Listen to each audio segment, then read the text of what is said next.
Hey everyone! Welcome back to Network Academy Fun, where we learn to become data center engineers while having a good time. Today's lesson: Subnetting Superpowers. How to slice and dice your network like a pro. Hey super learners!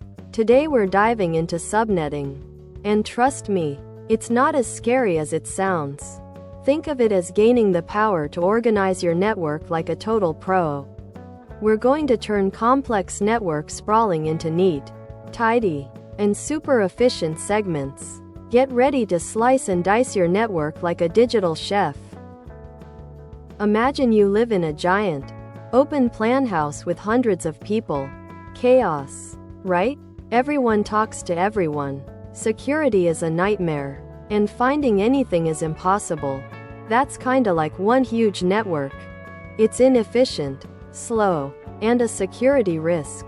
We need walls. We need rooms. Subnetting helps us build those rooms. Quick recap: every device on a network needs an IP address, like 192.168.1.1. To communicate, it's made of 4 numbers, separated by dots, and under the hood, it's all binary. Remember, an IP address has 2 parts: the network ID, which house or building you're in, and the host ID, which person or apartment you are in that building. This is where the magic starts. The subnet mask, e.g., 255.255.255.0, tells your devices which part of an IP address is the network ID and which is the host ID. Think of it as the architect's blueprint for your network, literally drawing the lines for your rooms where the mask has ones in binary. It's the network part, where it has zeros. It's the host part. Here's the core idea: to create subnets, those smaller rooms or network segments, we borrow bits from the host ID portion of our IP address and turn them into network ID bits.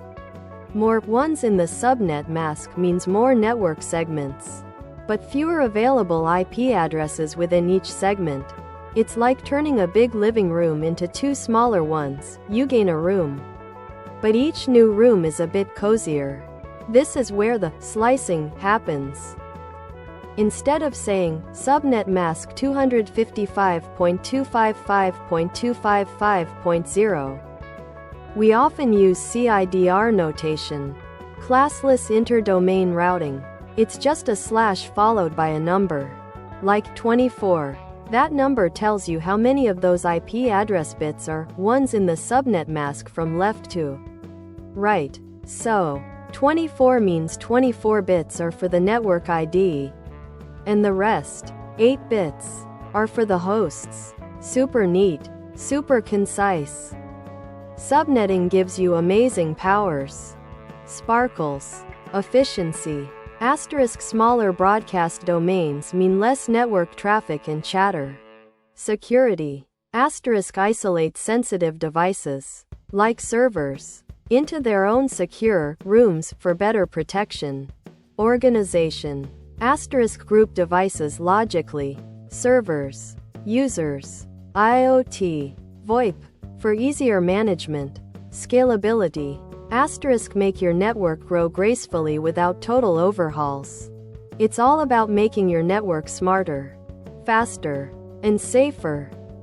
Phew, you've just grasped the core concepts of subnetting. It's a fundamental skill for any aspiring data center or network engineer. Don't worry if it feels a little complex at first, practice is key. Try some subnetting calculators online. Draw out some binary, and just keep playing. You're well on your way to becoming a network wizard. Keep learning and stay awesome. Thanks for watching. If you found this helpful, make sure to subscribe to our channel and hit the like button.